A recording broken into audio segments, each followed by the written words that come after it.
கருத்தரங்கம் வாழ்த்தரங்கம் நிறைவு பெற்று இப்பொழுது பட்டிமன்றம். வள்ளுவர் பெரிதும் வலியுறுத்துவது திருக்குறள் குற்றம் செய்பவர்கள் என்ற தலைப்புல மன்னிக்கின்றாரா அல்லது தண்டிக்கின்றாரா, இதுதான் தலைப்பு. நம்முடைய மன்னிக்கின்றவங்க தலைப்புல பார்த்தீங்கன்னா அவங்களுடைய லதா ரவிச்சந்திரன், ஏ காஞ்சனா, தா இந்துமதி. தண்டிக்கின்றதா என்ற தலைப்புல முத்துராமலிங்கம், குடியாத்தம் குமரன், மதியரசு அவர்கள் கலந்து கொண்டு இந்த நிகழ்வை நம்முடைய இசைப்பாவலர் நந்தா அவர்கள் சிறப்பாக நடத்திக் கொண்டு நடுத்தருமாறு கேட்டு நான் அவர்களுடைய திருக்குறள் குற்றம் செய்பவர்களை மன்னிக்கின்றதா தண்டிக்கின்றதா என்ற தலைப்பில் பேச வருகிறார்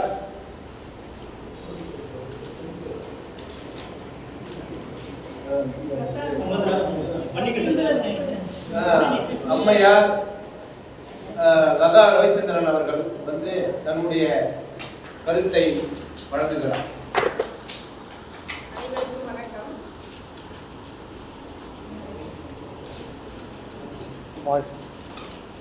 மன்னிக்கிறதா என்ற தலைப்பில் அவர் பேசுகிறார். இந்த மாத தலைப்பு என்னன்னா, மன்னிக்கிறது, குற்றம் செய்பவர்களை மன்னிக்கின்றதா தண்டிக்கின்றதா. நான் மன்னிக்கின்றது என்ற தலைப்பில் பேச விரும்பினேன். அதாவது ஒரு மனிதன் மன்னித்தால் என்ன நிகழும், அவனை தண்டித்தால் என்ன நிகழும் நம்ம அன்றாட வாழ்க்கையில பார்க்கிறோம். இப்ப நிறைய திரைப்படங்கள்ல எல்லாம் அது மாதிரி காட்டுறாங்க, படிக்க போய் அதுதான் சரிங்கிறாங்க. ஆனா அந்த காலத்துல சான்றோர்கள் சொன்னது எல்லாமே மன்னித்தால் அவனுடைய வாழ்க்கையும் சிறப்பாக இருக்கும், மன்னிப்பை கேட்டு அவனால் பயனடைகின்றவனும் சிறப்பாக இருப்பான் என்று சொல்றாங்க. திருக்குறள்ல திருவள்ளுவர் சொல்லக்கூடிய ஒரு குறள், அதை சொல்லி நான் இந்த உரையை ஆரம்பிக்கின்றேன். ஒருத்தாருக்கு ஒரு நாள இன்பம், ஒருத்தாருக்கு ஒன்றும் துணையும் புகழ். என்ன அருமையான ஒரு குறள் பார்த்தீங்கன்னா, ஒருத்தார் என்றால் தண்டிப்பது. யார் ஒருவர் ஒரு குற்றத்தை செய்கின்றார்களோ, அந்த குற்றம் யாருக்கு செய்யப்படுகிறதோ அவர்கள் யார் குற்றம் செய்தார்களோ அவர்களை தண்டித்தால் என்ன நிகழும், மன்னித்தால் என்ன நிகழும். காந்தியடிகள் ஒரு முறை ரயில் வண்டியில போயிட்டு இருக்காரு. அப்போ ஒரு ஆங்கிலேயன் அவரை ஷூ காலால எட்டி உதைச்சிருக்காரு. ஆனா அந்த நேரத்துல அவர் மிகவும் விரும்பிய திருக்குறள் இது. அதாவது நாம அவனை தண்டிக்க கூடாது, மன்னிக்கணும். மன்னிச்சா அது மூலமா அவன் அதை உணர்ந்து பார்ப்பான் அப்படின்னு நினைச்சுதான் அவர் மன்னிக்கிறார். அப்ப இந்த இடத்துல மிகப்பெரிய மகானாக இன்றும் வாழ்ந்து கொண்டிருக்கிற காந்தியடிகளை நாம் நினைக்க வேண்டும். அப்ப மன்னித்தனால என்னெல்லாம் நன்மை ஏற்படுது அப்படிங்கிறத இந்த குறள் மூலமா நம்ம தெரிஞ்சுக்கலாம். இன்னொன்று என்னன்னா, சால்வுன்னு ஒன்று சொல்றாங்க. என் சால்வுன்னு நல்ல ஒரு அதாவது மற்றவர்களுக்கு செய்யக்கூடிய ஒரு நல்ல அறம் சார்ந்த ஒரு செயலா சொல்றாங்க. என்ன அப்படின்னு பாத்தீங்கன்னா, இன்னா செய்தாருக்கும் இனியவே செய்தாக்கால் என்ன பயத்ததோ சால்வு. சால்வுன்னா என்ன?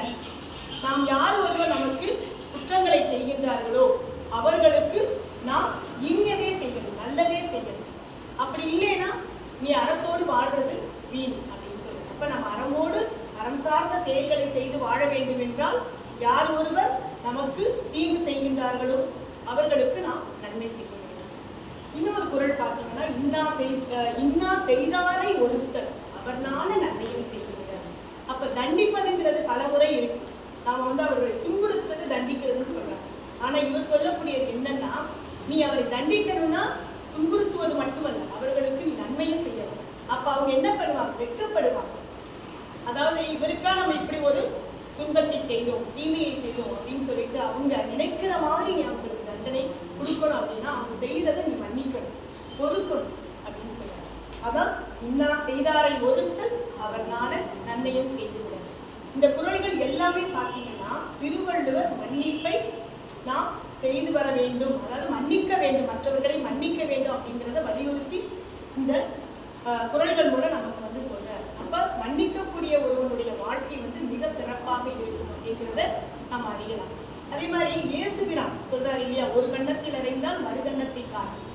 அப்ப ஒரு கண்ணத்துல அறையும் பொழுது நம்ம மறு கண்ணத்தை காட்டணும்னு அவசியம் இல்லை இப்போ உள்ளவங்க. ஆனா அதை பொறுத்தாவது போகணும் இல்லையா. அவரை அப்ப சொன்னாரு இன்னொரு கணத்தையும் காட்டு அப்படின்னு. ஆனா நம்ம காட்டலைனாலும் நாம் அவர்களுக்கு மீண்டும் ஒரு துன்பத்தை செய்யாமல் இருக்கணும் அப்படிங்கிறது. இப்படி மன்னித்தால் எவ்வளவு பெரிய நன்மை விளையும் அப்படிங்கிறது திருவள்ளுவர் சொல்றாருங்கிறது இந்த நேரத்துல நான் வலியுறுத்தி என் உரையை இருக்கிறேன்.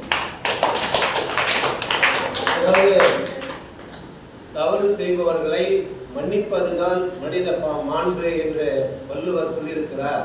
அதற்காக ஒரு குறளை என்ன செய்தாரை ஒருத்தர் அவர் நான நன்னயம் செய்துவிடு என்ற குறளை அம்மா அவர்கள் இங்கே குறிப்பிட்டிருக்கிறார்கள். அதற்கு பதில் சொல்வதற்கு ஐயா தண்டிக்கிறார் அப்படின்ற ஒரு இதுல ஐயா முத்துராமலிங்கம் அவர்கள் தன்னுடைய கருத்தை பதிவு செய்ய வருகிறார். ஐயா அவர்கள் வருக, தங்கள் கருத்தை பதிவு செய்யுங்க.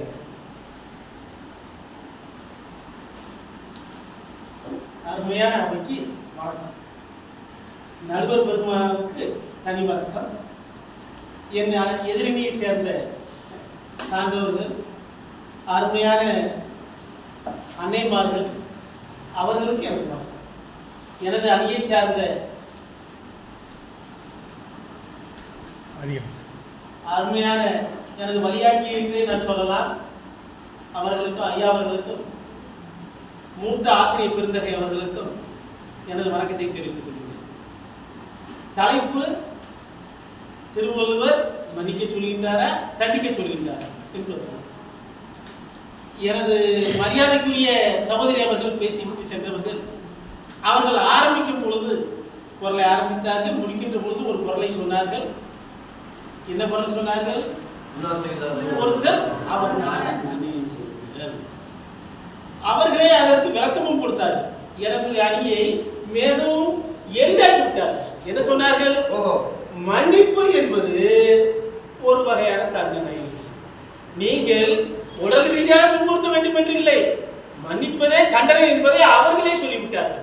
அப்படி என்றால் நீங்கள் மன்னிப்பு என்று சொல்கின்ற பொழுது நீங்கள் தண்டிக்கின்றீர்கள் என்பதை ஆணித்தரமாக நீங்கள் கூறினீர்கள். வள்ளுவர் வாருகிறார்.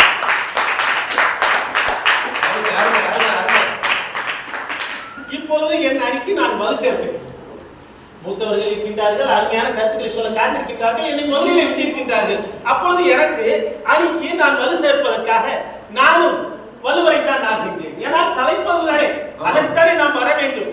பார்ப்போம், நான் என்ன தலைப்பிலே நான் சொல்லுகின்றேன் என்றால், ஓர்த்து கண்ணோடாது எரை புரிந்து யார் மாட்டும் சேர்ந்து செய்வதே முறை. குற்றங்களை ஆராய்ந்து நடுநிலையோடு தக்க தண்டனை கொடுக்க வேண்டும். யார்? அரசன், ஆட்சியாளர்கள், நீதிமன்றங்கள் அந்த தண்டனையை கொடுத்தால்தான் அந்த சமுதாயம் சிறப்பாக இருக்கும். பொருளிலே சொல்லிவிடுகிறாரா? அருமையாக சொல்லிவிடுகிறார்களா? நடுநிலையோடு இருந்து ஆராய்ந்து பார்த்து தக்க தண்டனை கொடுக்க வேண்டும். தண்டனை கொடுக்காத சமுதாயம் வாழ முடியாது. ஆசிரியர் பெருந்தகை அவர்களுக்கு தெரியும், மாணவ செல்வங்களை அவர்கள் கண்டிக்காதவரை அவர்களை ஒழுங்காக உண்மையாக வளர்க்க முடியுமா? இன்றைய தினம் ஆசிரியர்கள் கண்டிக்க முடியாத சூழ்நிலைக்கு கொண்டு வந்து விட்டார்கள் இன்றைய சமுதாயம். அதனால் மாணவ சமுதாயம் கெட்டிருக்கின்றது என்பதை தனிப்பட்ட முறையிலே அவர்கள் மனதிலே சொல்வார்கள். முன்னால் காலிலே அடி, எங்கே வேண்டுமானால் அடியுங்கள், என் பையன் படிக்க வேண்டும் என்று சொன்னார்கள். இப்போது தொடவே கூடாது, நான் 3 லட்சம் கட்டியிருக்கின்றேன், என் மகனை மயில் இறகு வைத்து வருங்கள் என்று சொல்கின்றார்கள். படிப்பானா பையன், படிப்பானா? ஆசிரியர் பெருந்தகை அவர்களே, நீங்கள் அத்தனை பேரும் மனம் விரும்புகிறீர்களா? நீங்கள் தனிப்பட்ட முறையிலே வருத்தப்படுகின்றீர்களா? அப்படி என்றால் கண்டிக்க வேண்டும். மன்னித்து முடித்தால் முடியுமா? மாண்பு வராது, பண்பு வராது. அதை கண்டித்து கொண்டு வர வேண்டும். அழகா சொல்லுங்க. அடுத்து பாருங்கள், குடிகோரம் காத்தோம்பி குற்றம் கடிதல் அரசாங்கம் என்ன செய்யணும்? அவன் என்ன கூப்பிட்டு வச்சு மன்னிச்சுட்டா இருக்க முடியும்? அது செய்யுது. அவன் குடிபுறம் மக்களை காக்க வேண்டும். ஆனால் அவங்க செய்த குற்றங்களுக்கு தண்டிக்க வேண்டும். அதை நீ ஐயோ பெரிய தவறாயிட்டே என்று வருத்தப்பட வேண்டாம், உன்னுடைய கடமை அதுதான் என்று அரசுக்கு நியமிக்கின்றார்கள். அதனால் தானே காவல்துறை இருக்கின்றது, நீதிமன்றங்கள் இருக்கின்றது, ஆராய்ந்து பார்த்து சொல்வதற்கு. ஆக பார்த்தீர்கள் என்றால் அந்த குரலிலேயுமே தண்டிக்க வேண்டும் என்றுதான் அவர் தெளிவாக கூறுகிறார். சமுதாயம் சாதாரணம் அல்ல, ஒரு குடும்பம் என்று வைத்துக் கொள்ளும். எதுவென்றால் தேவைப்படுகின்ற பொழுது செய்கின்ற தண்டனை தவறுகளுக்கு ஏற்றமாறு தண்டிக்க வேண்டும். கடுமையாக சொல்கிறார். கொடியாரை, கொலையில் கொடியாரை வேந்தொருத்தல் பைங்கூல் கலை கட்டணோடு மீன் கொலையில் கொடியாது. மாணவ செல்வங்களை ஒரு டாக்டருக்கு, ஆசிரியருக்கு, பெண்களுக்கு எப்படிப்பட்ட கொடுமைகள் எல்லாம் நடக்கின்றது. அவர்களை பார்த்து கொண்டு இருக்க வேண்டுமா? நீதிமன்றம் சென்று காத்திருந்து அவர்களுக்கு நீதி வருகின்ற, தீர்ப்பு வருகின்ற அளவு காத்திருந்து அவர்களுக்கு கொடுக்கின்ற தண்டனை ஜனநாயகம். ஆனால் எவ்வளவு பெரிய கொடுமைகள் நடக்கின்றது என்ற தினம் நமது 5 வயது குழந்தைகளுக்கு, 10 வயது குழந்தைகளுக்கு, பெண்களுக்கு, 60 வயது கிழமைக்கு கூட பெண்ணாக பிறப்பது பாவமா? அப்படிப்பட்டவர்களுக்கு என்ன செய்ய வேண்டும்? கொலையில் கொடியாது சொல்கின்றாரே, இதை நாம் கடைபிடிக்க வேண்டாமா? நீங்கள் சொல்வது என்ன, நான் சொல்வது என்ன, இந்த சமுதாயம் கேட்பது என்ன? உடனடியாக தண்டனை கொடுங்கள் சொல்கின்றோமா? ஆக வழி அதைத்தான் சொல்கின்றது. நாமும் அதைத்தான் கேட்கின்றோம். வேகமான நீதி வேண்டும், உரிய தண்டனை வேண்டும். தண்டனை என்பது கடுமையாக இருக்க வேண்டும் என்று சொல்கின்றோம். கடுமை என்பது என்ன? மன்னிப்பா அல்லது அவனை கடுமையாக செய்ய வேண்டும்? பெண்களை துன்புறுத்துகின்றவனை கண்ணால் பார்த்தால் கண்ணை நோண்ட வேண்டும். நமது நாட்டிலே நடக்கப் போவதில்லை. வேறு காரியம் செய்தால் சபை அறிந்து நான் நாகரிகமாக கூறுகின்றேன், உறுப்புகளை அறுத்து விட வேண்டும், கைகால்களை வெட்டி விட வேண்டும். தவறில்லை, இது கொடுமையாக இருக்கின்றது நீங்கள் நினைக்கலாம். ஆனால் ஒரு வேந்தனும் அரசு கடுமையான நடவடிக்கை எடுக்காமல் அவனை 14 வருடம் 20 வருடம் உள்ளே வைத்து சோறை போட்டுக் கொண்டிருந்தால் அவன் ஜெயிலிலே இருப்பான, சிறைச்சாலையில் இருப்பான. சமுதாயத்துக்கு பயம் வருமா? இந்த தவறுகளை செய்ய எண்ணம் வருமா என்றால் அவருடைய செயல்களை நாம் பின்பற்றிருக்கின்றோமா என்று வாரத்துக்காக தக்காங்கு நாடி தலை செய்வா வண்ணத்தால் ஒத்தாங்கு ஒற்பது வேறு. இதை ரொம்ப தெளிவாக சொல்லுது. ஒருவன் குற்றம் செய்த போது அவனை தக்க முறையில் ஆராய்ந்து அவன் மேலும் குற்றம் செய்யாதபடிக்கு குற்றத்துக்கு தக்கவாறு தண்டனை தண்டித்தன சொல்ற கடுமையா நீ தண்டிக்கணும் இல்லைப்பா, தேவைக்கு ஏற்ற மாதிரி என்ன மாதிரி குற்றம் நீட்டிருக்கான் ஆராய்ச்சி பார்த்து இதை விட என்ன சொல்லுவோம். அருமையான அற்புதமாக விளக்கம் தருகின்றார். தண்டித்தலைத்தான் அவர் வலியுறுத்தி வருகின்றார். அடுத்து நான் சொல்ல வேண்டியது ஒன்றே ஒன்றுதான். நேரம் காலம் கருதி முடிக்கின்றேன். இளைதாக முன்மரம் கொள்கிறது கலையுணர் கைகொள்ளும் காலத்து விளக்கு. சிறிதாக இருக்கின்ற பொழுதே, தவறு சிறிதாக இருக்கின்ற பொழுதே அதை முளையிலை கிளி முன்மரமாக இருக்கின்றது என்றால் அது வளர்ந்து விட்ட பிறகு கோடனை எடுத்து அதை அறுப்பதா வேலை, வெட்டுவதா வேலை. சமுதாயம் திருந்த வேண்டும் என்றால் நாம் சிறித குற்றங்கள் சிறிதாக இருந்தாலும் அந்த நேரத்தில் கண்டிக்க வேண்டும் என்று தெளிவாக கூறுகின்றார் வள்ளுவர். வாய்மொழியாக நமக்கு வலியுறுத்துவது சமுதாயம் சீராக, தனிநபரும் சீராக இருப்பதற்கு கண்டித்தல் வேண்டும். எல்லோரும் விரும்புவதும் கண்டித்தல் தான். மன்னித்தல் என்பது கண்டித்தல் தான். அதற்கு ஒன்றே ஒன்று சட்டத்தின் மூலமாக சொல்கின்றேன். ப்ரொபஷனரி ஆக்ட் என்று இருக்கின்றது. ஒருவனை மன்னித்து அவனை நன்னடத்தையில கொண்டு வருவதற்கு அந்த அதிகாரி முன் நடத்தை அவன் எப்படி இருக்கின்றான், தாய் தந்தையர் எப்படி, அவன் எப்படி இருக்கின்றான், முன் நடத்தையை பார்த்து அவன் சிறப்பாக இருப்பான், நடந்து கொள்வான் என்றால் மன்னித்து 6 மாத காலம் அவனை கவனித்து விடுதலை செய்யலாம் என்று சொல்கின்ற சட்டம் இருக்கின்றது. அந்த மன்னித்தலும் ஒரு தண்டனை தான். ஆகவே உங்கள் அணி மன்னிப்பை கேட்கின்ற பொழுதே தண்டனை கொடுத்து விட்டீர்கள். நீங்கள் அன்பால் கொடுத்தாலும் சரி, அடித்து கொடுத்தாலும் சரி, மன்னிப்பு ஒரு தண்டனை. ஆகவே இந்த பட்டிமன்றம் இந்த அளவிலே நீதியரசர் அவர்கள், நீதிபதி அவர்கள், நடுவர் அவர்கள், நீதியரசர் என்று சொல்லக்கூடாது, நடுவர் என்று தான் சொல்ல வேண்டும். ஏனென்றால் நாங்கள் நீதிமன்றத்தில் சொல்லக்கூடிய வார்த்தை நடுவர் அவர்கள் தக்க தீர்ப்பு வாங்க வேண்டும். வள்ளுவர் அதிகம் வலியுறுத்துவது தண்டனை தான் வேண்டும் என்று சொல்கின்றார் என்று சொல்லி இந்த வாய்ப்புக்கு நன்றி கூறி என் அணியை சார்ந்தவர்கள் இதற்கு மேல் பல சேர்ப்பார்கள். கற்றறிந்த வல்லுநர்கள், பேராசிரியர்கள் இருக்கின்றார்கள், அருமையாக சொல்வார்கள். இந்த வாதம் மிகவும் இனிமையாக இருக்கும், நன்றாக இருக்கும் சொல்லி நடுவர் அவர்கள் இந்த அணிக்கு தீர்ப்பு வழங்குமாறு கேட்டுக்கொண்டு வாய்ப்பளித்து நன்றி அவைத்து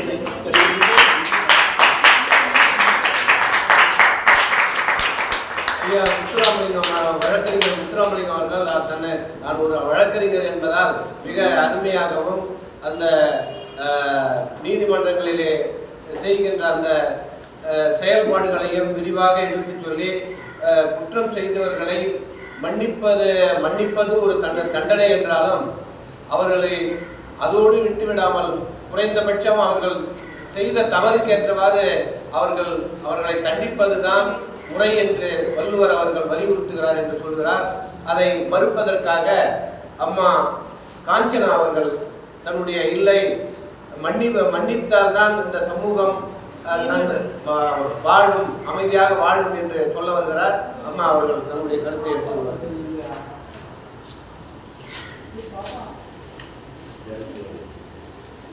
தெங்களில் தவழ்ந்து வரும் பொன்பதிவே சாயிலே மன்றங்கள் பல வளர்த்த மாமன்னர் மேடையிலே கொஞ்சி குழாவி வரும் நற்றமிழே மஞ்சள் குளிப்பாட்டி மையிட்டு முப்பாலும் மிஞ்ச புகட்டி மிகை வளர்த்த என் அன்னை தமிழே அருள் ஓவியமே தித்திக்கும் தேன் தமிழில் என்னை பேச வைத்த ஏந்திரையே அன்னை தமிழால் அனைவரையும் வணங்கி என் உரையை ஒரு சில கருத்துக்களுடன் என்னை பகிர வைக்கிறேன்.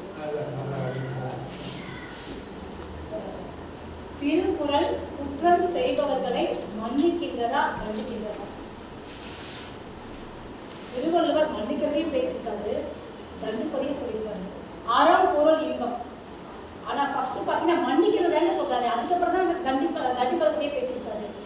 நான் ஒருத்தரை மன்னிச்சுட்டேன், அதுக்கப்புறம் தண்டனைக்கு என்ன வேலைங்க? இவங்க எதுக்கு இங்க வந்தாங்கன்னு எனக்கு தெரியல.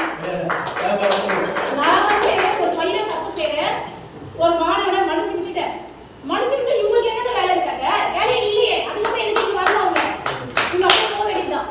இல்ல உண்மைதானே? அந்த மன்னிப்பு வந்து ஒரு மாண்புங்க.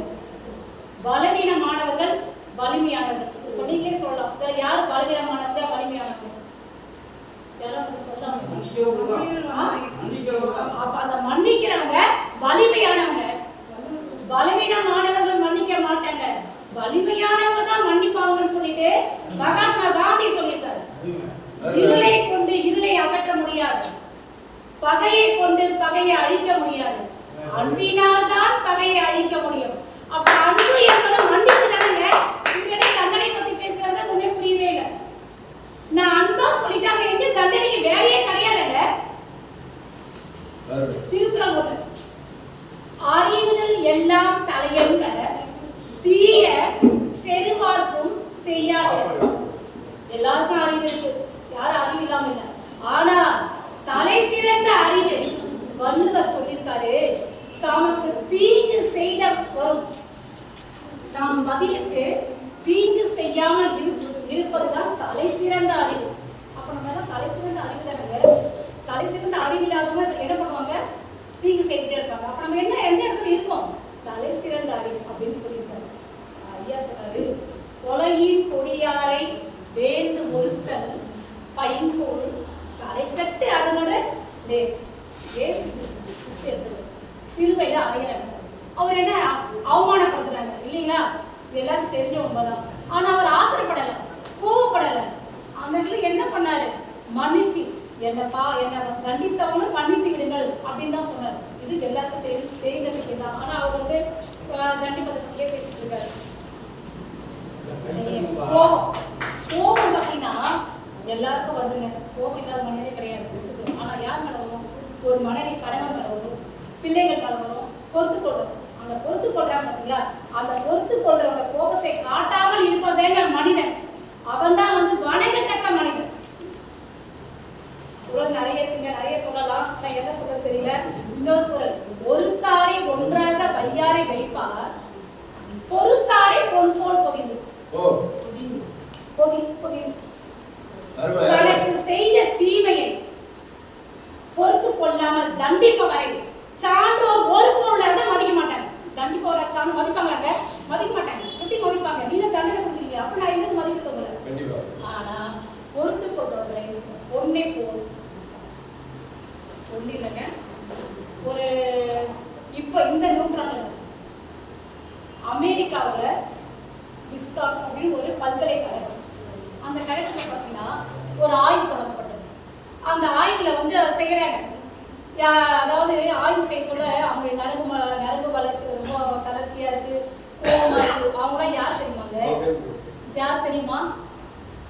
யாரா சொல்லாமே, உங்களுக்கு தெரியுமா? ஆய்வு நடத்துறாங்க சார் அமெரிக்காவில். விஸ்கான் அப்படின்னு ஒரு பல்கலைக்கழகத்துல நரம்பு கோளாறு, கோபம், குறைபாடு. அவங்களாம் யார் தெரியுமாங்க? பழி வாங்கும் எண்ணம் உடையவர்கள் தான். அவங்களாம் யாருன்னா பழி வாங்கும் எண்ணம் உடையவர்கள் தான் அப்படின்னு ஒரு ஆய்வு. அதே வந்து மன்னிக்கும் பண்பு உடையவர்கள்ல அவங்களுடைய உடல் நலம் மகிழ்ச்சியாகவும் சந்தோஷமாகவும் இருக்குது. இந்த நூற்றாண்டுல கண்டுபிடிச்சாங்க. மன்னிக்கும் மாண்பு எவரிடம் இருக்கிறதோ அவர் நோய் நோயின்றி வாழ முடியும். மன்னிக்கும் மாண்பு எவரிடம் இருக்கின்றதோ அவர் நோயின்றி வாழ முடியும். வாழ்வியல் அறங்களை சிறப்பாக சொல்லியிருக்கார் வள்ளுவர். தண்டனை பத்தியே பேசிட்டு இருக்கோம். மன்னிக்கிறது நிறைய கருத்துக்கள் சொல்லலாம். ஆனா எனக்கு ஒரு சில கருத்துக்கள் மட்டும் என்னால கூற முடியும். மன்னிப்பின் மாண்பினை எப்படி சொல்றாருன்னா, தீமை செய்த ஒருவனை தண்டிப்பதால் அந்த மனசுல அன்னைக்கு வேணா தண்டிச்சுட்டேன், நான் தண்டிச்சுக்கிட்டேன், ஆனா அன்னைக்கு நான் சந்தோஷமா இருப்பேன். ஆனா அதுக்கப்புறம் வருங்காலத்துல ஐயோ நம்ம தண்டனை கொடுத்தேன் என்ன அந்த பயம் நம்மளை உறுத்திக்கிட்டே இருக்கும். நான் தண்டனை கொடுத்து அனுப்பிட்டேன், அவனை பார்க்க சொல்ல ஐயோ அவனை நான் தண்டனை கொடுத்தனே அப்படின்னு சொல்லிட்டு என்னுடைய மனம் உறுத்தல் இருந்துகிட்டே இருக்கும். அதனாலதான் வள்ளுவர் சொல்றாரு, என்ன அந்த குறள் பண்ண எவ்வளவு அருமையா சொல்றாங்க, ஒருத்தார்க்கு ஒரு நாளே இன்பம், பொறுத்தார்க்கு ஒன்றும் துணைய புகழ். அதாவது அந்த ஒருவன் தண்டனை சொன்னார் தண்டனை அவர் இன்னைக்கு சந்தோஷமா இருப்பாரு. ஆனா வீட்டுக்கு போன ஐயோ உன தண்டனை பண்ணிட்டு என்ன ஆகும், அவர் என்ன அவருடைய மனசே அவர் மனசு அதையே இதுவாகி பிபி சுகரு இந்த மாதிரிலாம் வரும். நோய் இல்லாமல் வாழலாம். மன்னிப்பு தாங்க முக்கியம். மன்னிப்பது என்பது மன்னிப்பவனையும் மன்னிக்கப்படுபவனையும் நல்வழிப்படுத்தும், பலப்படுத்தும் வாய்ப்பு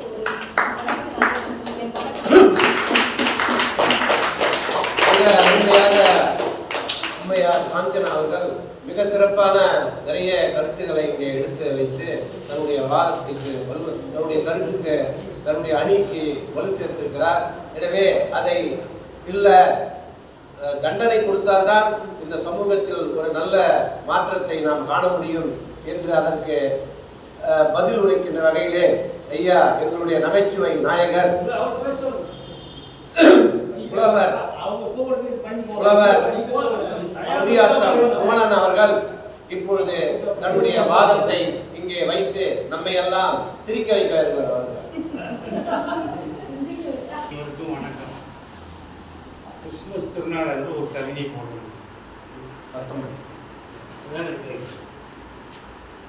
அது கன்னியாகுமரியில் ஒரு பாதிரியாருக்கு யாரோ எழுதி அந்த பாதிரியார் எனக்கு பாராட்டு தெரிவித்து அதை அவங்க மலரில் போட்டு எனக்கு ஒரு நகல் அனுப்பிச்சுன்னு ஃபோன் பண்ணேன். என்ன கவிதைன்னா, மன்னிப்பதே இயேசுவின் மரண வாக்கு மூலம், மன்னிப்பது இயேசுவின் மரண வாக்கு மூலம்.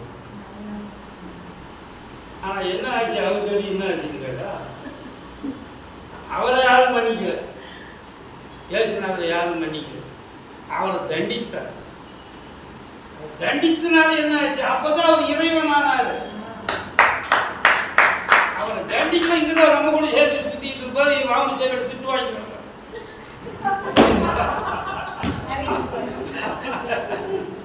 அதனால தண்டிச்சதுனால அவர் கடவுளானாரு. சரி, திருவள்ளுவரை நீங்க ரொம்ப ரொம்ப நல்லவர்னு நினைச்சிருக்கீங்க, அப்படிதான்? அதுதான் கிடையாது. அவரு தீவிர கம்யூனிஸ்ட். தீவிர கம்யூனிஸ்ட். ஏய், பகுத்துண்டு பல்லுயிர் போகும்போது நான் சொல்லியிருக்கேன், நீ பகுத்துண்டு பல்லுயிர் போக முடியும். அப்ப என்ன பண்ணணும், அவன் எல்லாம் பகுத்துண்டு பல்லுயிர் போகாதவனை என்னடா பண்ணணும் கேட்கிறாரு. அது வரைக்கும் கம்யூனிஸ்டா இருந்தவர் தீவிர கம்யூனிஸ்ட் ஆகிட்டார். எப்படி, கரும்பு இருக்கிற அது தானாக சாறு கொடுக்காது நம்மளுக்கு. அந்த கரும்பு ஆலையில் விட்டு நசுக்குனாட்டா அப்போ சொல்ல பயன்படுவோர் சான்றோர், கரும்பு போல் கொல்ல பயன்படுவோர் கீழ்.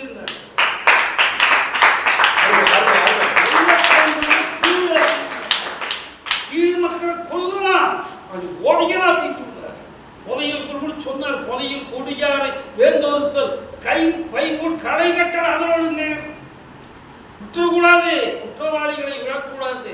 என்ன, கொலையில் கொடியாரை வேந்தொருத்தல் பைபோல் கடை கட்டல் அதனோடு நேரம். நீ பார்த்தீங்கன்னு கேட்டீங்கன்னா இங்கே தமிழ்நாடு முழுக்க பாரு, அவனுக்கு கேள்வி கேட்கணும். தமிழ்நாடு முழுக்க ஆரிய பவன் இருக்கு.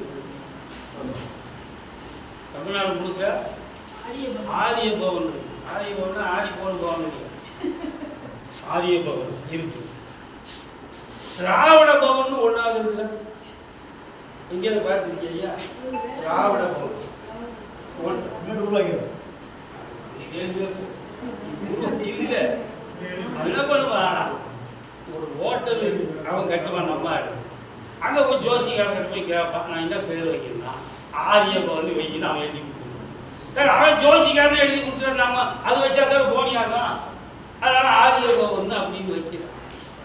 அதுபோல வள்ளுவருக்கு அதுபோல் நைஸாக வள்ளுவர் என்ன பண்ணுவார், விடமாட்டார். அவனை கட்டவனே விடமாட்டார். என்ன பண்ணுவார், இவர் நாம் அனுப்புகிற மணி ஆர்டர் போய் சேருது, அது ஒரு மகிழ்ச்சி. ஆனால் அடுத்தவே அனுப்புகிற மணி ஆர்டர் நமக்கு தானாகவே வந்து சேர்ந்துடும். நானாக அனுப்பணும், அது தானாக வரும். அதுபோல பிறர்க்குன்னா முற்பகல் செய்யும் தமக்குன்னா பிற்பகல் தானே வரும் அப்படிங்கிறார். இப்பிற்பகல் என்ன என்பது தானே வரக்கூடியது அப்படின்னு சொல்லுறாரு. ஒரு மனம் எப்படி இருக்குன்னு சொல்ற, மனம் மோகன ஊர்வலமா இருக்கும். எப்படி ஐயா வைமா உடனே ஒன்று மட்டும் கேட்பாங்க, உங்களுக்கு வேணும் ரொம்ப முக்கியமா தெரிஞ்சுட்டு வந்தாச்சு. மனம் மோகன ஊர்வலமா இருக்கணும். மனம் எப்படி இருக்கணும், மோகன ஊர்வலமா, மன்மோகன ஊர்வலமா இருக்கக்கூடாது. புரியுதா, மன்மோகன் ஊர்வலமா இருக்கக்கூடாது. அப்படி மன்மோகன் ஊர்வலம் மனமோகன் ஊர்வலம் கட்டண சாமம் எங்கட வள்ளுவர்னா அவங்க தீவிர கம்யூனிஸ்ட் சோழி ஊர்வல் அப்படி பொருள பயன்படும். அப்புறம் ஒன்று சொல்றாரு, அதுக்கு மேல ஒன்று சொல்ல பயன்படுவார் சாமி. ஒன்னாவது குரல் ஒரு 107வது குரல் வரைக்கும் மனுஷனுக்கு சொன்னது. கடவுள் வாழ்த்தது 107வது அதிகாரம் அது வரைக்கும் மனுஷனுக்கு சொன்ன தீர்ப்பு சரியா சொல்லாதவனை கொண்டு விடுன்னு சொல்லு. இவருதான் தீர்ப்பு சரியா சொல்ல போறவராச்சு. தீர்ப்பு சரியா சொல்லாதவனே அவனை தலைக்கால் கட்டி தொங்க விடுறாங்க. அம்மா அப்படி சொல்றாங்க, என் மகனே உன்னை 10 மாசம் சுமந்து 10 நாள் ஆகிட்டு சொல்றாங்க. அதுதான் நீ எங்கம்மா பார்த்த ஆபரேஷன் பண்ணி தானே எடுத்தாங்கன்றான். அவன் என்ன பண்றது? இன்னொருத்த ஒன்று சொல்றான், அம்மா நீ சும்மா பீத்திட்டு கிடக்காத 10 மாசம் சுமந்துன்னு சொல்லிட்டு இந்த கங்கா இருக்கு பார்த்தியா, வயிற்றுக்கு உள்ள 10 மாதம் சுமைக்குது, வெளியே 10 மாதம் சுமக்குது. அது உன்னோட பெரிய ஆளுன்னு சொல்றாங்க. இவன் எல்லாம் என்ன பண்றது, போட்டு மிதிக்கிறான்னு வளர்த்த அப்பனை அம்மாவை தாத்தாவை பாட்டிய முதியோர் அவனெல்லாம் என்ன பண்ண வள்ளுவர் கேட்டா என்ன பண்ணுவாரு, இவனெல்லாம் இவனுக்கெல்லாம் நான் திருக்குறள் சொல்லல. இவனுக்கு கடைசி 108வது அதிகாரம் சொல்லிக்கிறேன். என்ன அதிகாரம்? 108 கயமையா இருக்கிறவனை கண்டிப்பா தண்டிச்சுதான் அவனை தண்டி கொடுக்காது. கொலையில் கொடியாரை வேந்தொருத்தல் பைங்குள் களை கட்டல் அவனோடு பைங்குள் களை கட்டல் அவனோடு நேர்னு சொல்றான். இந்த மாதிரி நிறைய பேசலாம், அதை வந்து பேசணும். நிறைய செய்திகள் நிறைய இருக்குது. பிறக்குன்னா முற்பகல் சரி, தமக்குன்னா பிற்பகல் தானே வந்துடும். தானே வரணும்னு விரும்புகிறார். அவர் தானே வரணும்னு விரும்புகிறார். துன்பம் செஞ்சவனுக்கு துன்பம் வரணும்னு தான் சொல்றாரு. அப்போ நான் அது மாத்திரம் இல்லை நண்பர்களை, அடிச்சாதான் உதைச்சாதான் தண்டனைன்னு சொல்ல. தீ நட்புன்னு ஒன்று வச்சாரு, கூடா நட்புன்னு ஒன்று வச்சாரு. ஏமா கேளுங்க, தீ நட்புன்னு ஒன்று வச்சாரு, கூடா நட்புன்னு ஒன்று வச்சிருக்கிறாரு. அவங்களோட கட்டவங்கள சேராதுன்னு தானே சொல்றாரு. பருகுவார் போல் இன்னும் பண்டிரார் கேள்மை பெருகரின் குன்றல் இனிது. நண்பர்கள் இது ஒரு நுட்பமான இது.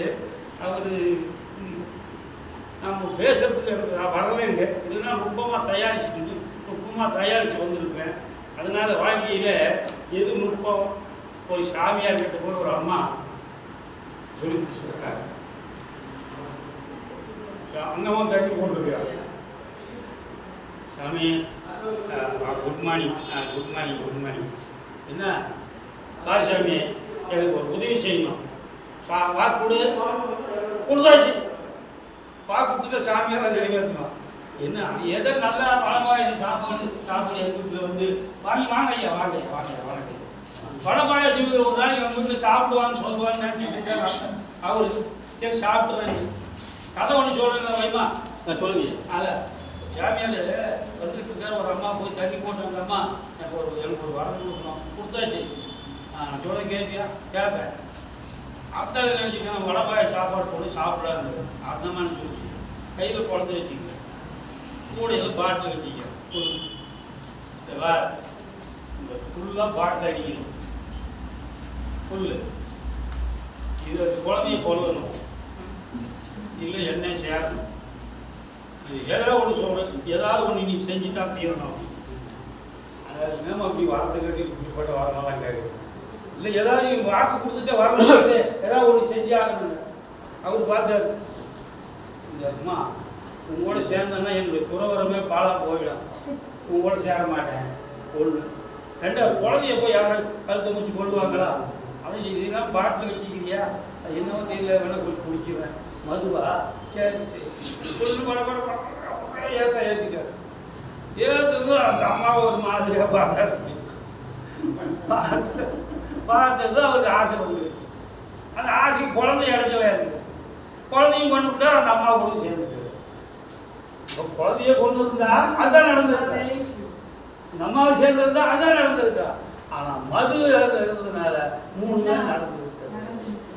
அதுபோல மன்னிக்கிறதுலாம் மன்னிச்சுட்டே கிடக்க முடியாது. ஒருத்தனை மன்னிச்சுட்டே கிடக்க முடியாது. சாட்டில் ஒருத்தர் எடுத்து அடிச்சுக்கலாம். அவனை போய் என்னத்தையும் மன்னிக்கிறது? இன்னும் கொஞ்சம் அடிக்கிறான்னு சொல்லி ஒரு சொல்லிக்க மாட்டேன். இன்னும் கொஞ்சம் அடிச்சுக்கா, தண்டிக்கலாம். அவனுக்கு அவனே தண்டிச்சுக்கிறான்னா அடிச்சுக்கிற. அதுபோல சமுதாய திருவள்ளுவருடைய நுண்மான நுழைபோல சிந்தனை எது என்று கேட்டால் அது தண்டிப்பதுதான் தண்டிப்பதுன்னு சொல்லி வெளிவருகிறேன். வணக்கம். அவருடைய ஆழமான கருத்துக்களை மிக நுட்பமாகவும் அவருக்கே உரிய அந்த நகைச்சுவையோடு தன்னுடைய திறமையை வாதத்திறமை வைத்திருக்கிறார். அவருக்கு நன்றி சொல்லி அதற்கு மறுப்பு தெரிவித்து, இல்லை அதனால் எந்த பயனும் விளையாது, மன்னிப்பதால் மட்டுமே சமூகத்தில் மாற்றத்தை ஏற்படுத்த முடியும்னு அம்மா இந்துமதி அவர்கள் இங்கே தன்னுடைய வாதத்தை. அனைவருக்கும் என் முதற்கண் வணக்கத்தை தெரிவித்துக் கொள்கிறேன். திருக்குறள் குற்றம் செய்தவர்களை மன்னிக்கிறதா தண்டிக்கிறதா? ஐயா, நாங்கள் மன்னிக்கிற பக்கம் இருக்கிறோம், தண்டிக்கிற பக்கம் இருக்கீங்க. எல்லாத்துக்கும் நாங்கள் உங்ககிட்ட தேடி எல்லாம் தண்டனை கொடுங்க, தண்டனை கொடுங்க, ஐயா தண்டனை கொடுங்க. எல்லாரும் உங்ககிட்ட தான் இருக்கணும். எல்லாரும் சிறைச்சாலையில தான் இருக்கணும். வீட்டில் தவறுகள் இருக்கும், ஒரு சமூகத்தில் தவறுகள் நடக்கும். ஏன் நம்ம ஒருத்தர் மன்னிச்சுட்டு போகக்கூடாது? எல்லாரையும் உங்க குடும்பம் நாடு சிறைச்சாலைக்குள்ள தான் இருக்கணும். எவ்வளோ பேருக்கு நீங்கள் இன்னைக்குள்ள தண்டிச்சுட்டே தான் இருக்கணும். நீங்கள் அந்த தண்டனை கொடுக்கறதுனால மனம் வருந்த போறதில்லை, உடல் வேணா வருந்தோம். அது மாதிரி மன்னிக்கணும். அப்புறம் ஐயா அவர்கள் சொன்னார், மன்னிச்சுட்டே இருக்க முடியுமா? மன்னிச்சுட்டே இருக்கலாம்னு நீங்க சொன்ன இயேசுநாதர் தான் சொல்லியிருக்காரு. அவங்க சிஷ்யர்கள் போய் கேட்டாங்க, எத்தனை வாட்டி மன்னிக்கிறது? என் சகோதரன் தவறு செய்யறோம், எவ்வளவு வாட்டி மன்னிக்கிறது? மன்னி 70 முறை மன்னின்னு சொன்னார். 7 to the power 70 டைம்ஸ் சொன்னார். எண்ணிட்டு இருக்க முடியுமா இவனால? 1 டைம் மன்னிச்சுட்டேன், 2nd டைம் மன்னிச்சுட்டேன், 3rd டைம் மன்னிச்சுட்டேன், 4, 5, 6 மன்னிடான்னு சொன்னார். அப்போ கணக்கில்லாத அளவுக்கு மன்னிக்கலாம். எது? அவன் திருந்துற வரைக்கும் சொன்னாங்க. இயேசு கிறிஸ்துவ சிலுவையில போட்டதுனாலதான் அவர் கடவுளானாருங்க. அவர் கடவுளானதுக்கு அவரை சிலுவையில போட்டது அரசாங்கம் இல்லவே இல்லை. அரசாங்கம் சொல்லிடுச்சு, இவனிடத்தில் எந்த குற்றத்தையும் காணவில்லை. ராஜா சொன்னாரு, அந்த ரோம அரசாங்கம் சொன்னது, இவன் மேல எந்த குற்றமும் நான் பார்க்கல அப்படின்னு அந்த அரசாங்கம் சொல்லி மக்கள் கிட்ட தீர்ப்பை விட்டுதான். மக்கள் யாரோ கலகக்காரர்கள், அங்கே இருக்கிற சில கலகக்காரர்கள் இவனை சிலுவையில போடுங்கன்னு சொல்லி இயேசு கிறிஸ்துவை தூக்கி சிலுவையில போட்டிருக்காங்க. அதுதான் அன்னைக்கு நடந்ததே தவிர அரசாங்கம் அன்னைக்கு அவரை தூக்கில் இடவே இல்லை, அந்த சிலுவையில போடவே இல்லைன்னு சரித்திரம் சொல்லுது. நம்முடைய திருக்குறள் என்ன சொல்லுதுன்னு நம்ம பார்க்க வரலாம்.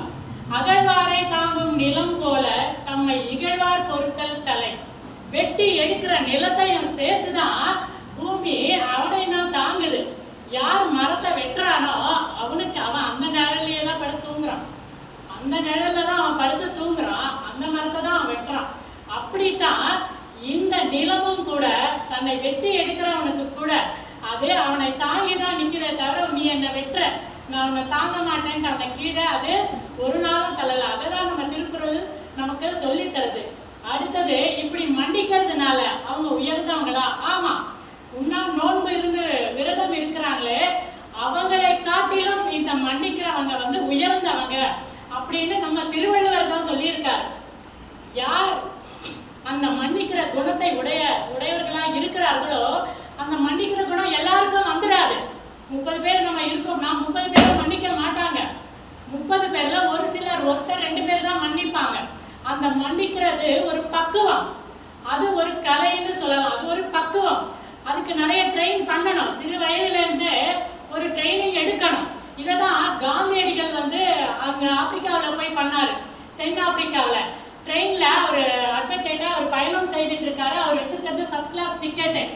இவங்க என்ன பண்ணாங்க, தென்னாப்பிரிக்க அதிகாரிகள், அவங்க ஒரு பிளாக் மேன் உட்காந்துருக்கான், அவனை பிடிச்சி ஜெயிலில் அவனை பிடிச்சி கீழே தள்ளுன்னு அவரை தூக்கி வெளியே ட்ரெயினில் பிடிச்சி வெளியே தள்ளிட்டாங்க. அந்த பிளாட்ஃபார்மில் அவர் கீழே போய் விடுறாரு.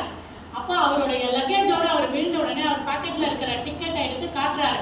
நான் பிளாக் மேன் இல்லை, நான் இந்தியன், கமிங் ஃப்ரம் இந்தியன், நான் ஒரு அட்வொகேட்டு, இது ஃபர்ஸ்ட் கிளாஸ் டிக்கெட்டுன்னு காட்டுறாரு.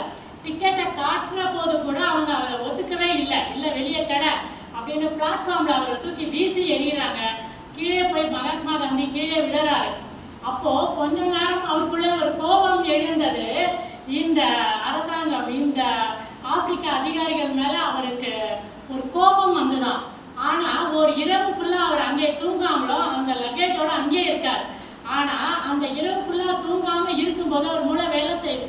இப்படித்தானே உண்மையாகவே அந்த பிளாக் பீப்புளை வந்து அவங்க தள்ளி இருக்காங்க, எத்தனை இடத்துல அவங்க வரக்கூடாது, இந்த நிற கொடுமை இப்படி இருக்குது, இது வன்முறை இல்லையா, இன்னைக்கு அவங்களுக்காக நான் பாடுபடுவேன் அப்படின்னு மகாத்மா காந்தி எழுந்து அந்த கோபங்கிற எதிரியை தான் நான் ஜெயிக்கிறேன் அன்னைக்கு ஜெயிச்சார்.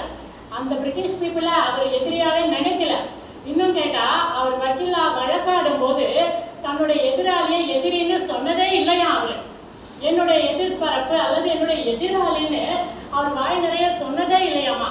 20 முறை காத்திருந்தாராம். 20 முறையும் அந்த அரசாங்கம் அவருக்கு இந்த அக்ரிமெண்ட்ல சைன் பண்ணவே இல்லை. இவங்களுக்கு எதிராக அவர் வழக்கு தொடுக்கும் போது இவங்களுக்காக அவங்க என்ன செய்யறாங்க, அவங்க நிற கொடுமை அவங்க பண்ணிட்டு தான் இருக்காங்க. 20 முறையும் அவர் இவங்களுக்கு விரோதமாக செயல்பட்டாங்களே தவிர அவர் சொன்னாங்க 21வது முறை நம்பிக்கை அவர் இழந்து போகவே இல்லை. மறுபடியும் போய் வழக்காடுறாரு. இப்படியே வழக்காடி வழக்காடி வழக்காடி அவர் கிளம்பி இங்கிலாந்துக்கு போறாரு. ஆப்பிரிக்காவில இருந்து இங்கிலாந்துக்கு போனாரு. இங்கிலாந்துக்கு போகும்போது சட்டம் பிறப்பிச்சாங்க. இல்ல, நான் இந்த நிறக்கொடுமை, இந்த வன்கொடுமையான இந்த செயலை நாங்க மீட்டு எடுக்கிறோம், நீங்க போகலாம் அப்படின்னு சொல்லும்போது ஒரு நம்பிக்கையோட தான் அவர் ஆப்பிரிக்காவுக்கு திரும்பி வந்தார். ஆனா அந்த சட்டம் எடுக்கப்படலை. இதனால அப்போ அந்த அரசாங்கம் சொன்னது, நீங்க போய் உங்களுடைய டீட்டெயில்ஸ் எல்லாம் நம்ம எப்படி இன்னைக்கு ஆதார் கார்டெல்லாம் போய் சப்மிட் பண்றோம், அது மாதிரி போய் உங்களுடைய டீட்டெயில்ஸ் எல்லாம் சப்மிட் பண்ணுங்கன்னு சொல்லும்போது எல்லாரும் சொல்றாங்க, இல்லை நீங்க போகாதீங்கன்னு மகாத்மா காந்தியை தடுக்கிறாங்க. ஆனா மகாத்மா காந்தி இல்லை, நான் போய் என்னுடைய விவரங்களை நான் போய் இன்னைக்கு சமர்ப்பிக்கிறேன் அரசாங்கத்துல, நான் முதல் நபரா அங்கே போவேன்னு சொல்லி மகாத்மா காந்தி எழுந்து போகும்போது அங்கே ஒரு போராட்டம் நிகழ்ந்து அவரை கீழே தள்ளி அவர் முகமெல்லாம் காயப்படுத்திட்டாங்க. அப்போ ஒரு மயக்கமாயி அங்கே விழுந்துட்டார். அப்போ அவருடைய தொண்டர்கள் சொல்றாங்க, வேண்டாம் வாங்க நம்ம வீட்டுக்கு போவோம், நாம் தங்கி இருக்கிற இடத்துக்கு போவோம், இதுக்கு மேலே நீங்க அங்க போய் உங்களுடைய பதிவுகளை மேற்கொள்ள வேண்டாம்னு சொல்லும்போது, இல்லை என் மயக்கம் தெளிஞ்சிடுச்சு, நான் சொன்னபடி போய் அங்கே என் பதிவுகளை எல்லாம் ரெக்கார்ட் பண்றேன்னு சொல்லும்போது அங்கே ஆங்கிலேய அதிகாரியின் கண்கள் கலங்கியதாக அவரே தன்னுடைய செய்தியில வந்து எழுதியிருக்காரு. இங்கே அவர் பல முறை அவர் சொன்ன போது அங்கே நடந்த நிகழ்ச்சியை அவர் கத்துக்கிட்டு அதை தான் இந்தியாவில் அவர் ஃபாலோ பண்ணதா அவர் வந்து சொல்லியிருக்காரு. அங்கே நடந்ததுன்னா எதிராளியை முழுமையாக நம்புதல். அவன் செய்ய மாட்டேன்னு சொல்லும்போது இல்லை அவன் திருந்துவான், இல்லை அவன் நாளைக்கு திருந்துவான், இல்லை நாளைக்கு திருந்துவான். தொடர், இவர் சத்தியாகிரகி இல்லையா, அதனால தொடர்ந்து அந்த போராட்டத்தில் ஈடுபடுறார்.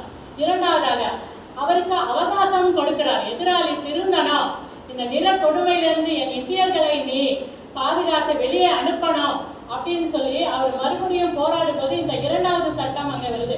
அவருக்காக அவங்களுக்கு இவர் அவகாசம் கொடுக்கிறார். 3வது, அவர் தவறினால் மேலும் மேலும் வாய்ப்புகள் கொடுத்தல். இது 3 காந்தியடிகள் தொடர்ந்து செய்யறதுனாலதான் அந்த யுக்தியை இங்கே வந்து கையாண்டதா அவர் தன்னுடைய புத்தகத்தில் எழுதியிருக்கார். இது தென்னாப்பிரிக்காவில். அது மாத்திரம் இல்லை, அதுக்கப்புறம் அவரை கைது செய்கிறாங்க. கைது செய்த போது அவர் தானே போய் என்னையும் அரெஸ்ட் பண்ணுங்க, நான் தானே தலைவன் இந்த கூட்டத்துக்கு, என்ன அரெஸ்ட் பண்ணுங்கன்னு சொல்றாரு. அப்ப அரெஸ்ட் பண்ணும்போது அவர் சிறையில் என்னவா மாறுறாரா பாருங்க. அவர் ஒரு சமையல்காரரா இருக்கார், அவர் சிறையில ஒரு வேலைக்காரனா இருக்கார், அவர் சிறையில ஒரு ஆசிரியராக இருக்கிறார், அவர் சிறையில ஒரு தொண்டனாக இருக்கிறார். இப்போ அங்க இருக்கிறவங்களாம் திருந்து இருப்பானா? திருந்து இருக்க மாட்டானா? நிச்சயமா திருந்து இருப்பான் இல்லையா? அடுத்ததாக மன்னிப்புக்கு ஒரு நல்ல கதை ஒன்று சொல்லணும். ஒரு ராஜா ஒருத்தன் இருக்கிறான். அந்த ராஜா வந்து ஒரு நல்ல குணம் படைச்சதுனால எல்லாருக்கும் கடன் கொடுக்குறவனா இருக்கிறான். யார் யார் ஊருக்குள்ள கஷ்டமோ எல்லாருக்கும் வந்து கடன் கொடுப்பான். அப்போ எல்லாரும் வந்து கடன் வாங்கிட்டு போகிறான். ஒரு நாள் தன்னுடைய பதிவேடை எடுத்து மந்திரியை பார்க்க சொல்றாரு. யாரெல்லாம் கடன் வாங்கியிருக்காங்க, யாரெல்லாம் திருப்பி செலுத்தியிருக்காங்க.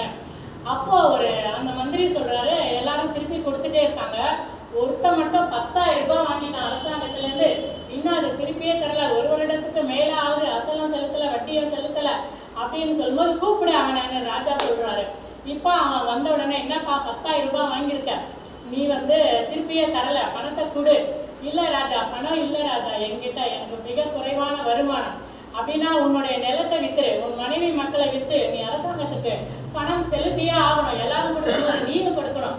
இல்லை அவன் கீழே விழுந்து கெஞ்சி அழுகிறான், இல்லை என்னால் திருப்பி தரவே முடியாது, எனக்கு ஏதாவது நீங்கள் இரக்கம் செஞ்சாதான் அப்படின் போது ராஜா சொன்னாங்க, நான் மன்னிச்சிட்டேன், 10,000 ரூபாய் நீ தர வேணாம் போ அப்படின்னு சொல்லிட்டார். இவனை கொண்டு போய் இவன் வீட்டில் விடும்போது இவன் தன்னுடைய எதிராளியை பார்க்குறான். அவன் எனக்கு 100 ரூபாய் தரேன்டா, அவன் காலை ஒடிப்பான், அவன் கட்டையை சொல்லிட்டு இவன் என்ன செய்யறான், ஒரு கட்டையை எடுத்து அவன் அடிக்க போயிட்டான். இன்னுமா நீ 100 ரூபாய் எனக்கு தராமல் இருக்கிற அப்படின்ட்டு இவன் அவனை போட்டு அடிக்கிறான். போட்டு அவனை ரொம்ப காயப்படுத்துறவனே இந்த அரசாங்க அதிகாரிகள் ராஜா கிட்ட சொல்கிறான், அவன் வந்து ஒரு 100 ரூபாய் தரலையா, அவனை போட்டு ரொம்ப அடிச்சுட்டு இருக்கிறாங்க. உடனே ராஜா சொன்னார், நான் உன்னை மன்னிச்சேன்ல, 10,000 ரூபாய் எவ்வளோ பெரிய பணம், நான் மன்னிச்சேன், அவன் 100 ரூபாய்க்கு நீ அவனை மன்னிக்க மாட்டியா, பிடிச்சி அவனை பிடிச்சி உள்ளே போடுறா அப்படிங்கிறார். இதுதான் நாம பிறரை மன்னிக்கும் போது நமக்கு வேற எங்கேயோ யாரோ நம்ம 100% கரெக்டா நம்ம எங்கேயோ பொய் சொல்லியிருப்போம், இல்லை வேற ஏதோ தெரியாம பஸ்ஸில் கூட காலம் மெரிச்சிருப்போம், நான் மெரிச்சிட்டான் பதில் நம்ம திருப்பி மெடிக்க முடியுமா? சொல்லுங்க, குழந்தைங்களுக்கு அதான் சொல்லி தருவார், say sorry, say thanks, say please, say excuse me. இதுதான் வந்து அடிப்படை. இந்த அடிப்படையை கற்றுக்கிட்டாலே போதும், சின்ன குற்றமோ பெரிய குற்றமோ நம்ம மன்னிச்சு அதை மன்னிக்கிறதுக்கு ஒரு மனம் பக்குவப்படணும். அப்போதான் வந்து அந்த மன்னிப்பு அங்கே ஒரு செயல்படும். அப்போ அவன் நிச்சயமா வந்து தருவான், சார் இவ்வளோ நம்ம தவறு செய்துட்டோமே அப்படி இதுவாக சொல்லி. அது மாதிரி திருமந்திரம் கூட அந்த ஓங்காரங்கிற அந்த இது உள்ள போனாதான் ஆங்காரங்கிற அந்த ஆக்ரோஷம் வந்து வெளியே போகணும். அப்போ மன்னிச்சவனை பாருங்க, நல்லா நாங்கள் தூங்குவோம். நீங்கள் தண்டிக்கிறவங்க நீங்கள் தூங்குவான், அவனை எப்படி அடிக்கலாம், இவனை எப்படி உதைக்கலாம், அவனை என்னெல்லாம் சொல்லி திட்டலாம், பதிலுக்கு பதில் பதிலுக்கு பதில் பதிலுக்கு பதில் போயிட்டே இருக்கும்.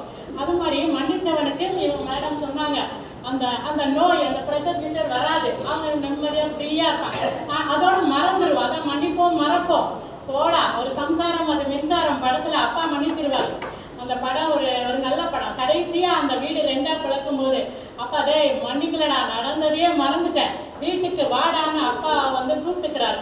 அது மாதிரி மன்னிக்கிற குணங்கிறது ஒரு பெருமை, ஒரு நல்ல குணம். அது ஒரு மனசுக்குள்ள ஒரு கசப்பு இல்லாதது. இந்த கசப்பை மனசுல வச்சுக்கிட்டே இருந்தால் தலைமுறையாக வரும்.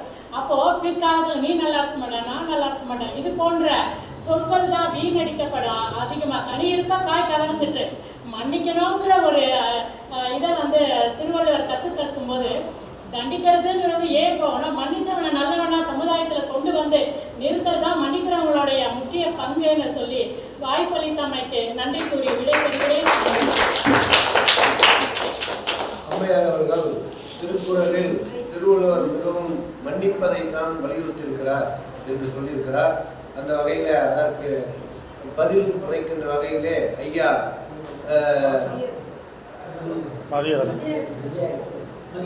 அதாவது மரியாதைன்னு சொல்றதுக்கு ஒரு 4 தொழிலே முடிக்க முடியாது. ஏன்னா அவர் மிகப்பெரிய ஒரு ஆய்வாளர். இந்த இதை வந்து பல எந்த தலைப்பில் கொடுத்தாலும் அதை மிக திறம்பட தெளிவாக உரைக்கக்கூடியவர். அத்தகைய வகையில் மிகப்பெரிய ஒரு இலக்கிய ஜாம்பவான் என்று கூட அவரை நாம் சொல்லலாம். அந்த அளவுக்கு அவருடைய திறமையை நீங்கள் அறிந்திருப்பீர்கள். எனவே இதை இறுதி ஒரு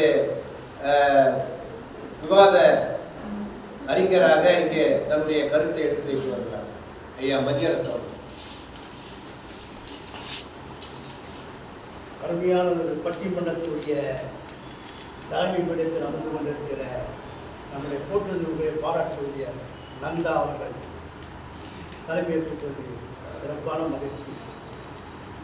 நம்முடைய மன்னிப்பு என்ற தலைப்பில் 3 தாய்மார்களும் காந்தியை உயர்த்தி பேசியிருக்காங்க. பெரும்பாலும் 3 பேருமே காந்தியை தான் படிச்சிருக்காங்க. இப்போ நான் ஒரு செய்தி சொல்கிறேன். காந்தி எப்படி தண்டனைக்கு உடையவரா, தண்டிக்கோட வழியா, மன்னிப்பு உடையா ஒரு செய்தி சொல்கிறேன். ஆங்கிலேய நம்ம நாட்டை ஆளுகிற போது தென்னாப்பிரிக்காவுக்கு கருப்பு சாகுபடி பண்ண நம்முடைய தமிழர்களை 10,000 பேர் அடிச்சுட்டு போனாங்க. அடிமைகளா 10 அடிமைகளை அடிச்சுட்டு போனா ஒப்பந்தத்தை. இப்படி அவங்களோட ஒரு 50 ஆண்டுகளோட வாழ்க்கை ஓடிட்டு இருக்கும்போது நம்முடைய காந்தியார் ஒரு வக்கீலாக ஒரு கணக்கு அங்கு ஒரு பிரச்சனைக்காக செல்வதற்காக போறார். போகிற போது அவருக்காக ஒரு வழக்காடிட்டு இருக்கிற போது ஒரு தமிழர் கந்தன்ற பேர் பார்த்தா உடைஞ்சி ரத்த காயத்தோடு அவர் சந்திக்கிறார். ஐயா இந்த மாதிரி அப்போ அவர்களுக்காக வாதாடுறார், தமிழர்களுக்காக வாதாடுறார். அப்போ அன்றைய போராட்டத்து காலத்தில் இருந்த அத்தனை பேர் அவருடைய உலகத்தினுடைய தலைவராக உயர்த்துவதற்கு காரணமாக தமிழர்கள். இதெல்லாம் வேற யாரும் தமிழராக தெரிஞ்சிருக்க முடியாது. ஆனால் கொஞ்சம் சரித்திரத்தை படித்து பாருங்க, எந்த இடத்துல தமிழர்களை பற்றி ஒரு குறிப்பிட்டிருக்காரு ஒரு செய்தி. 2வது, அங்கே இருக்கிற தமிழர்களை எல்லாம் பாருங்க, அந்த நாட்டுக்கு தமிழர்களும் போயிருக்காங்க, குஜராத்திகளும் போயிருக்காங்க. குஜராத்திக்கு இப்போ வெண்மையாக இருப்பாங்க, தமிழர்கள் கருப்பாக இருப்பாங்க. இதுதான் வேற்றுமை. அப்போ காந்தியார் ஒரு செய்தியை சொல்லியிருக்கா பாருங்க, அவரை மன்னிப்பதா தண்டிப்பதா அல்ல கண்டிப்பதா ஒரு செய்தி சொல்றாங்க. இவர் என்ன பண்ணியிருக்காரு, அந்த மக்கள்கிட்ட நீங்க இந்தியாவில் வந்த உங்களுடைய பாஸ்போர்ட், கடித போக்குவரத்து, உங்களுடைய தொடர்பு எல்லாத்தையும் குப்பையில போட்டு எரிச்சிருக்கீங்கன்னு சொல்லியிருக்காரு. ஆனா குஜராத்திக்கு சொல்றாரு, இன்றைக்கு தென்னாப்பிரிக்கா மக்கள் அத்தனை பேரும் தன்னுடைய மண்ணின் மைந்தா தமிழகத்தில் என்னுடைய உறவுகள் யாரு, சொந்தங்கள் யாரு, நான் எந்த மாவட்டத்தில் பிறந்தேன் என்று அழுகுறாங்க. தெரியுமா அவங்களுக்கு? இது புதிய செய்தி உங்களுக்கு சொல்றேன். அவங்களுடைய அடையாளத்தை போல அழிவு சொன்னவர் காந்தி. அப்ப இவர் தண்டிப்பதா கண்டிப்பதா மன்னிப்பதா சொல்லுங்க, நீங்க சொல்லுங்க. காந்தியார் ஒழுங்கா பேசுறாங்க, தமிழருக்கு துரோகம் பண்ண காந்தியார் நான் ஆதாரம் வச்சிருக்கிறேன். தமிழருடைய அடையாளத்தில் முழுக்க எரிக்க சொன்னவர் காந்தியார். யார் குஜராத்திக்கு ஏன் சொல்லல? அப்போ தண்டிக்கப்பட வேண்டியதான காந்தியார்? அவர் உயர்ந்தவரா? சரி, இன்னொன்று சொல்றேன். மகாபாரதத்தில் நம்முடைய ராமாயணத்தில் வருது. நீங்க சொன்னீங்க அறம் பொருள் இன்பம். அறம் ஒரு திராசு, இன்பம் ஒரு திராசு, பொருள் நடுநாளி. ஏங்க அரசியல், அமைச்சியல், படையியல், கூலியல், நட்பியல் வள்ளுவர் வச்சார். அறத்தினுடைய பால நம்முடைய வாழ்க்கை இல்லற வாழ்க்கையை சொன்னார். அப்புறம் புறவரத்தை சொன்னார் அறத்தில். இங்க இன்பத்துப்பால கலைஞர் கற்று சொன்னார். ஆனா இங்க மட்டும் ஏன் கேள்வி வச்சாரு? மொழிபியல் என்ன சொன்னாருன்னா, நடுநாயகமா இருக்கிறதுக்கான கம்பராமாயணத்துல ராமன் சத்திரபுத்திரன் தான், அறத்துக்கு உண்டான படைக்கப்பட்டவன் தான். ஏன் அவன் மண்டபத்தினோட இவரு கொள்றான், நம்முடைய தாடையை ஏன் கொள்றான்? அறத்தை நிலைநாடு கண்டிச்சான். அவளை கொண்டானா. 2வது, அறத்தை மீண்டும் சுக்கிரனுக்காக பாலிய கொள்ளலாம். அப்ப அறத்தை தண்டிச்சனா இல்லையா? 3வது, வீரனுடைய ராவணன் அறத்தை மீறுகிறான், அதனால அவனை கொண்டால்தான் அந்த அறத்தை நிலைநாட்ட முடிந்து ராவணனை கொள்றான். அப்ப தண்டிச்சனா இல்லையா? நம்முடைய கம்பராமாயணத்துல ராமன் கடவுள் அவதாரம் சொல்றான். அப்போ ஒரு கடவுளாக பிறந்தவனை மன்னிக்க வேண்டியது. ஏன் கொண்டான், தண்டனை கொடுத்தாரு? ஏன் 3 பேரை கொண்டாங்க? பெண்ணுன்னு பார்க்க ஏன் கொண்டாங்க? அந்த அது என்ன மாதிரி கம்பர் சொல்ற பாட்டில் பார்த்தீங்கன்னா, சொல் போக்கும் கடியவே சொல்லணும். கம்பனுடைய அந்த காவிய காட்சி பார்க்கும்போது அவன் சொல்ல வடிக்கிற அழகு இதை பார்க்கணும். சொல் ஒக்கும் கடிய வேக சுடுசலும் கரிய செங்கல் அல்வொக்கும் நிறத்தினால் மேல் விடுதலும் வைகற்கொண்டும் கல்வொக்கும் நெஞ்சில் தாங்காது அப்புறம் கல்லா புள்ளக்கு நல்லோர் சொன்ன பொருள் போயிட்டு சொன்ன கம்பர் வடிக்கிறான்னா அப்பொழுது தவறு செய்தவரை தண்டிப்பதுதான் அறத்தின் வழி. அது சட்டம் பண்ண கிடையாது, அறம் அதுதான். மன்னிப்பது என்பது மன்னிப்பு உணர்ந்தாமல் இருந்தாலும் கூட அவன் நீதியை நிலைநாட்ட வேண்டும் என்றால் தண்டிப்பதுதான் அறத்தின் வழி. அதனால்தான் வள்ளுவன் பொது அதிகாரத்தை நடுநிலையாக வச்சு அங்கே அரசியலை வைத்தாரு, பின்பு அமைச்சரை வைச்சாரு, படையில வைச்சாரு, நட்பில் வைச்சாரு, ஒழுங்கில் வச்சாரு. காரணம் அதுதான் தராசு முள்ளு. அதனால இந்த வள்ளுவனே ஒரு இடத்துல குறிப்பிட்ட ஒரு பாட்டை சொல்றான், வேந்தனே தவறு செய்தாலும் தண்டிக்கப்பட வேண்டியதுதான். அப்போதான் அது ஒரு அறத்தின் வழியாக இந்த சமூகம் சென்று கொண்டிருக்கும். சமூகம் சரியான பாதையை வழிநடத்துவது கூறி நாம் தவறு செயலை தண்டிப்போதான் அறத்தின் வழி என்று கூறி விடைபெறும். நன்றி, வணக்கம்.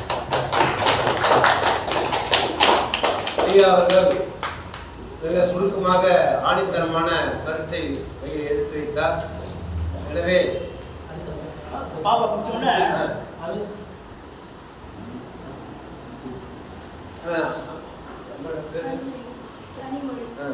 ஐயா திருக்குறள் தமிழ்நாடு திருவள்ளுவர் கழகத்தினுடைய ஐயா வைமா குமாரனுடைய பெயர்த்தியார் கனிமொழி அவர்கள் தன்னுடைய கருத்தை இங்கே உங்களோடு பகிர்ந்து கொள்கிறார்.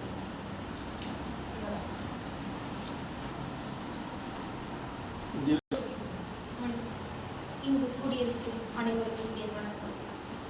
2 அடி நூலில் அழகாய் நெய்த பூ மன்னிப்பு, அதை வாடாமல் உடைமையாக்கியிருக்கிறார் வள்ளுவர் பொறையுடைமை.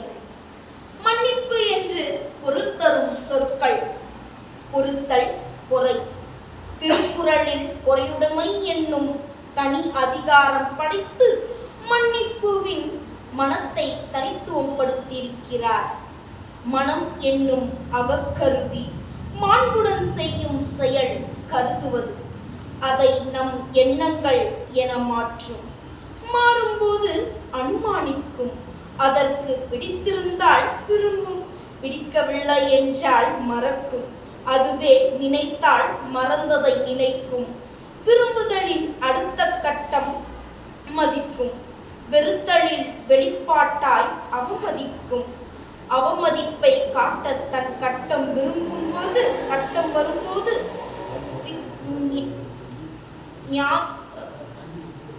தியானிக்கும், நிதானிக்கும். அவசியமா என உத்தேசிக்கும். ஆக மனம் பல பரிமாணங்களை சட் சட் என நிகழ்த்தும் அகக்கருவி. இதன் வினைகள் உந்துவதன் மூலம் ஏற்படும் ஓர் விளைவு மன்னிப்பு. அதனை வள்ளுவர் அகழ்வாரை தாங்கும் நிலம் போல தம்மை இகழ்வார் பொறுத்தல் தலை என்கிறார். அகழ்வாரை தாங்கும் நிலம் போல மன்னித்தல் அவசியம். நிலம் தோண்டும் போதும் தாங்கும், பின்னும் அது தாங்கும். தன் மீது குளிப்பறிப்போரையே தாங்கும். அது போல நம்மை இகழ்ந்து பேசுபவரையும் பொறுத்து கொள்வதே தலை சிறந்த பண்பாகும். பொறுத்தல் என்பது இங்கு மன்னித்தல். அடுத்து பொறுத்தல் இறப்பினை என்னும் அதனை மறத்தல் அதனினும் நன்று. வரம்பு கடந்த தீங்கை மறத்தலும் மன்னித்தலும் நன்று.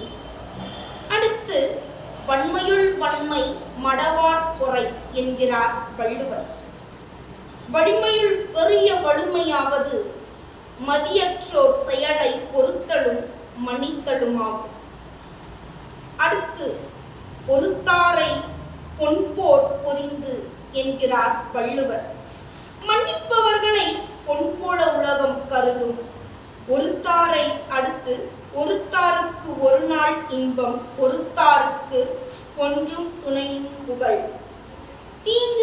தீங்கை பொறுத்து கொள்பவரை வாழ்நாள் முழுவதும் பொன்னாக உலகம் போற்றும். ஆணவ பொறுத்தல், கடுஞ்சொல் பொறுத்தல், இப்படி மன்னித்தலை கடைப்பிடிப்பவர் உண்ணா நோன்பு நோக்கும் தவத்தை கடைப்பிடிப்பதாக சமம் என்கிறார் ஐயன் வள்ளுவர். மேலும் அவர்கள் துறவு மேற்கொண்டவரின் தூய்மையை உடையவர்கள் என்கிறார் வள்ளுவர். இப்படி பொறையுடைமையே நிறையுடைமை என்று வள்ளுவரே முன்மொழிந்திருக்க நிறைந்த சபை வழிமொழியற்றும். நன்றி.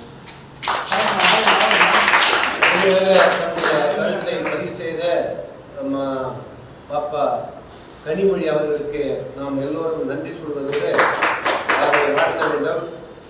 இரு அணியினரும் மிக சிறப்பாக அவர்களுக்கு கொடுத்த தலைப்பை மிக அருமையாக விவாதித்து நல்லதொரு கருத்துக்களை எடுத்து வைத்தார்கள். ஆண்கள் அணியும் மிக சிறப்பாக அவர்களுடைய திறமைகளை வெளிப்படுத்தி இங்கே கருத்துக்களை முன்வைத்தார்கள். என்னுடைய கருத்தாக நான் என்ன தீர்ப்பு வழங்கப் போகிறேன் என்று சொன்னால், என்னுடைய அனுபவத்திலிருந்து சில விஷயங்களை புரிந்து கொண்டதன் அடிப்படையிலே ஒரு திருவள்ளுவர் வன்முறையை விரும்பாதவர்.